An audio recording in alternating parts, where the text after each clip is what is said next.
Até o capítulo passado, Jesus havia tratado principalmente de temas relacionados à vida espiritual interior.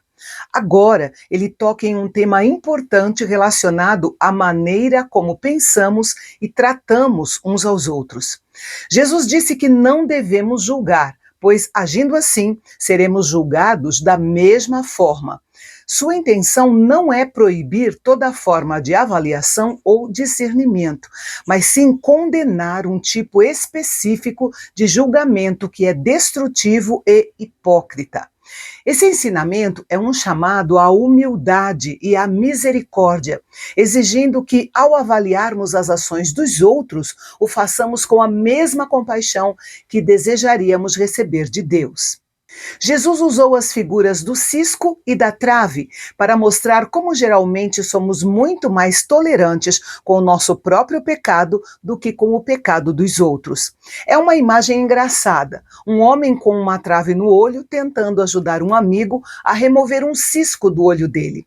É impossível imaginar a cena sem sorrir com ela. Jesus usou essas imagens exageradas com uma pitada de humor para tornar sua imagem mais fácil de entender e de memorizar. Ele chamou de hipócrita aquele que se preocupa com pequenas coisas nos outros e não presta atenção às grandes questões da sua própria vida. Jesus não disse que era errado ajudarmos nosso irmão com o cisco no olho dele, mas primeiro precisamos lidar com a trave no nosso próprio olho. No versículo 6, Jesus alertou sobre a necessidade de estar atento e discernir que existem coisas boas e preciosas que não devem ser dadas àqueles que as receberão com desprezo. Os cães e os porcos são frequentemente entendidos como aqueles que são hostis à mensagem do Evangelho. A esses pecadores não devem ser oferecidas as pérolas que pertencem à comunidade dos santos. É claro que Jesus não disse isso para nos desencorajar de compartilhar o Evangelho, mas sim para nos chamar ao discernimento e nos encorajar a procurar corações preparados e prontos para receber. Quando encontrarmos esses corações abertos, podemos confiar que Deus já está trabalhando neles. Nos versículos 7 e 8, observamos uma intensidade progressiva, passando de pedir para buscar e depois bater. Jesus nos ensina aqui a termos intensidade, paixão e persistência na oração. Bater nos dá a ideia de resistência. Afinal, se a porta já estivesse aberta, não haveria necessidade de bater. No entanto, Jesus nos encorajou. Mesmo quando sentirmos que a porta está fechada, devemos bater e continuar batendo e a porta se abrirá. Jesus deixou claro que Deus sempre está disposto a nos dar o melhor. No entanto, às vezes pedimos algo tão ruim que, como um pai amoroso que é, ele nos poupa do sofrimento do nosso pedido incoerente. No versículo 12, temos um resumo do ensinamento ético de Jesus sobre como devemos tratar os outros. Ele citou uma frase que é conhecida como a regra de ouro. Tudo o que vocês querem que os outros façam a vocês, façam também vocês a eles. Na época, todos conheciam essa frase, mas na sua forma negativa, que é conhecida como a regra de prata. Não faças aos outros aquilo que não queres que te façam. Era uma frase antiga, muito citada pelo filósofo chinês Confúcio. Note que é um avanço significativo Jesus ter colocado essa frase tão conhecida na forma positiva. Ao fazer isso, ele ampliou em muito esse mandamento. Suponhamos que seu vizinho esteja doente. Segundo a regra de prata negativa, você deixa de ligar o som alto ou fazer muito barulho para não incomodar seu vizinho doente. Isso implica em respeito por ele. Mas, segundo a regra de ouro dita por Jesus, você vai até o seu vizinho, leva uma sopa quentinha e pergunta se tem algo que você pode fazer para ajudá-lo naquele período. Jesus disse que isso resume tudo o que a lei e os profetas disseram sobre como devemos tratar os outros. Se nós tratássemos os outros como queremos ser tratados, naturalmente obedeceríamos a tudo o que a lei diz sobre os nossos relacionamentos com os outros. Na sequência, Jesus falou sobre a decisão entre dois caminhos que dará em um de dois destinos.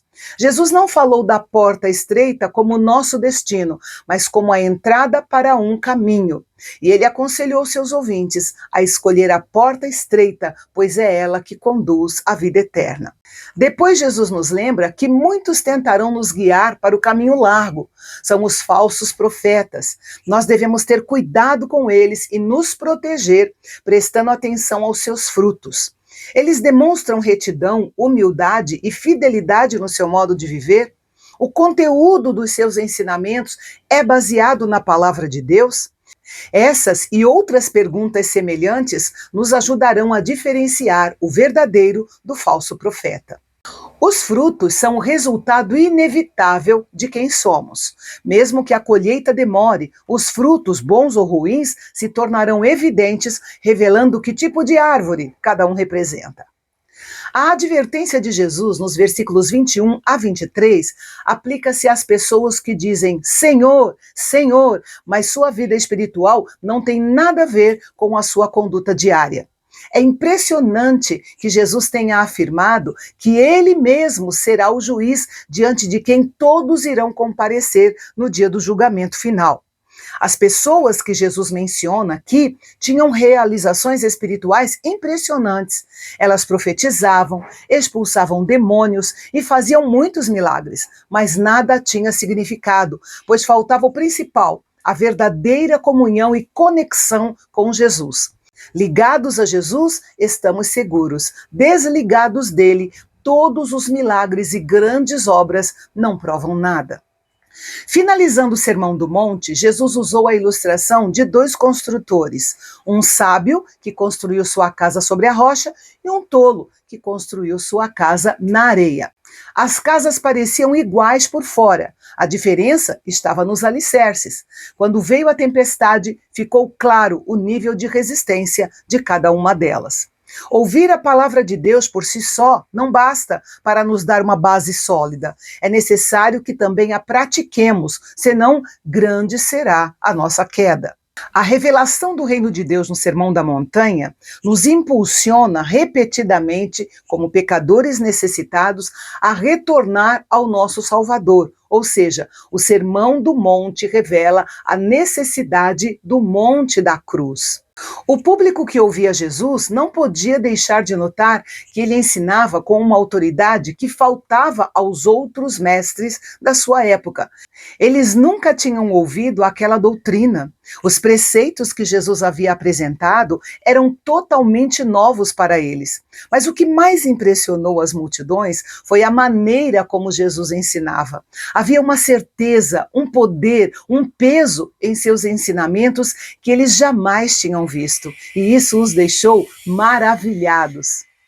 E no próximo capítulo, Mateus vai nos contar mais sobre o ministério da cura de Jesus e como suas obras confirmavam suas palavras. É amanhã, aqui no Canal Bendito, o canal de Fala Fácil, onde a teologia é para todos.